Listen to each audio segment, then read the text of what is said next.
was actually written as a prescription.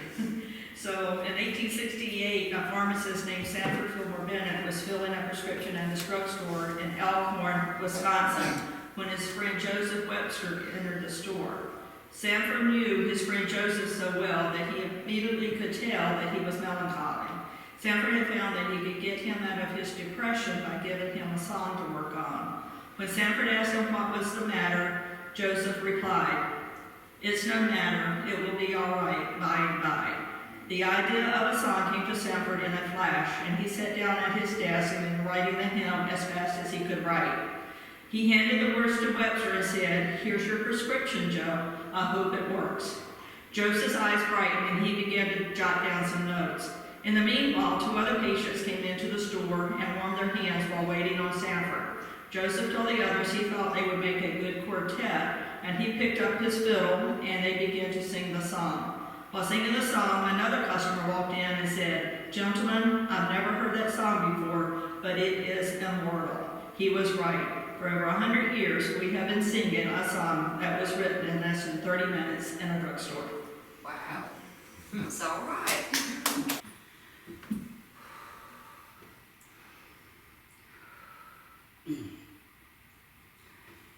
Consider the lilies, they don't toil nor spin, but there's not a king with more splendor than them.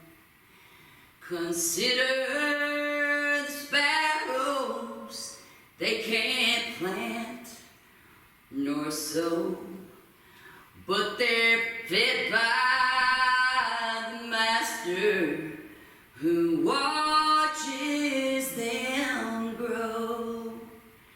Now we have a heavenly Father above, with eyes full of mercy and a heart full of love.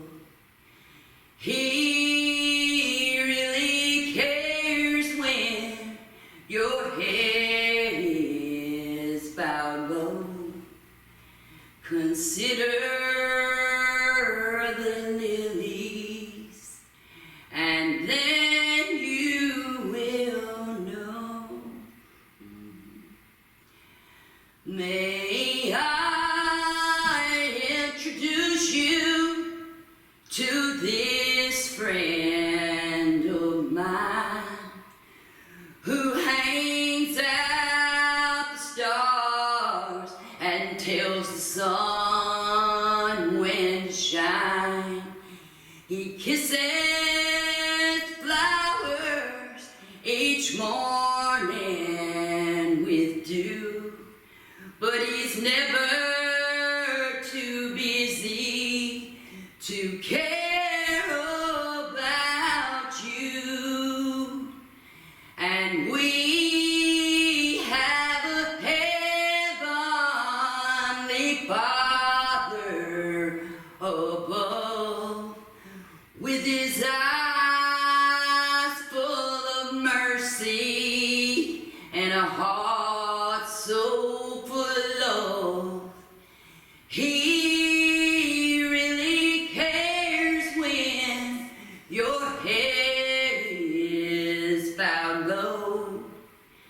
Consider the lilies, and then you will know. The king wanted Naboth's vineyard. He wanted it for himself.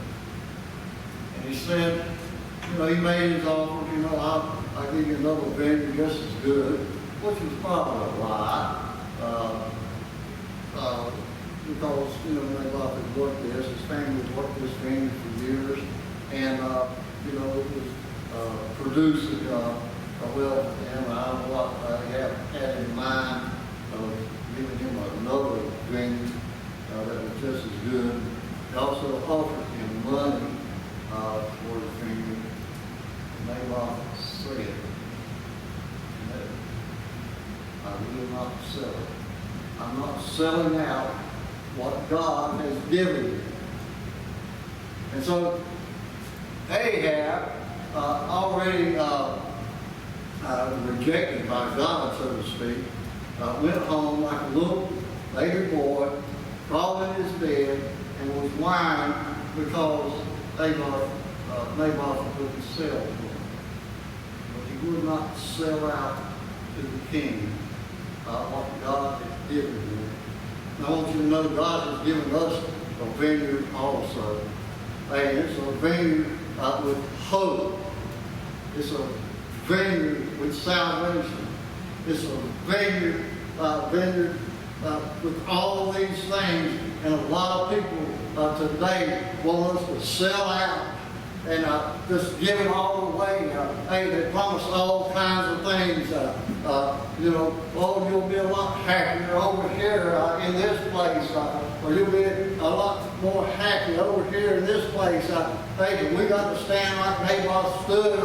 He said, I'm not selling out. God told me, He gave me this land, to the family. It's my inheritance, and I'm staying with it. He told me not to sell it. And I believe Jesus Christ has told us, hey, I'm giving you this vineyard with all these things for you to keep. You keep it within your heart and within yourself. Hey, you don't give it away. You don't sell it, and you don't let anybody take it away from you. Look at Naboth. He was at a vineyard. He grew a crop. He was a farmer. But yet the king of Israel comes to him and says, sell it to me. Do you think that Naboth thought, well, if I don't sell it to him, he'll just go away and nothing will happen? Naboth was probably looking for something like did happen. He was stoned to death. He was stoned to death. Do you believe when people tell you to give up your vineyard, that Jesus Christ has given you your inheritance? Give it up. You think if you do that, nothing's going to happen? There'll be no repercussions? I'm telling you, we need to stand like Naboth stood, and he said, I'm not selling out my heritage. I'm not selling out what God has given me. And it's about time for Christian people to say, hey, I'm not selling out what Jesus Christ gave me. I'm holding on to it to the last. Hey, I'm going to be there on that day when He comes back and says, come on home. Hey, when He calls me home, I'm going to have what He gave to me in the beginning.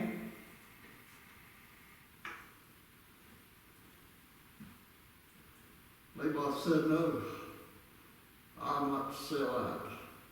I'll not sell out what God has given me. Hey, and God told him in the book of Numbers, chapter 36, God told him he couldn't sell it, hang on to it. That's in Numbers 36. And 7. And also in Leviticus 25 and 23. Let me read it to you. In the book of Numbers it says in chapter 36 and verse 7, so shall not the inheritance of the children of Israel remove from tribe to tribe, for every one of the children of Israel shall keep himself to the inheritance of the tribe of his fathers. And over in Leviticus 23.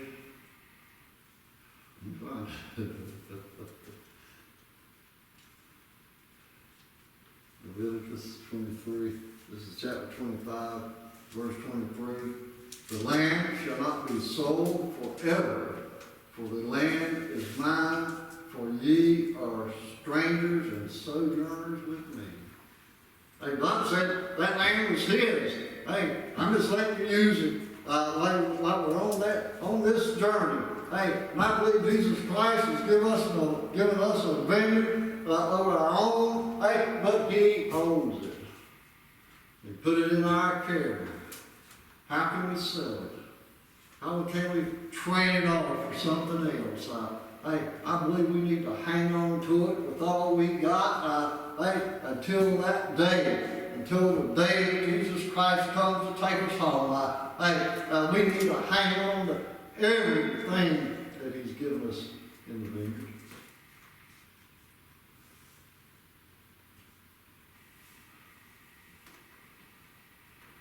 One of the things that we've been given is eternal life.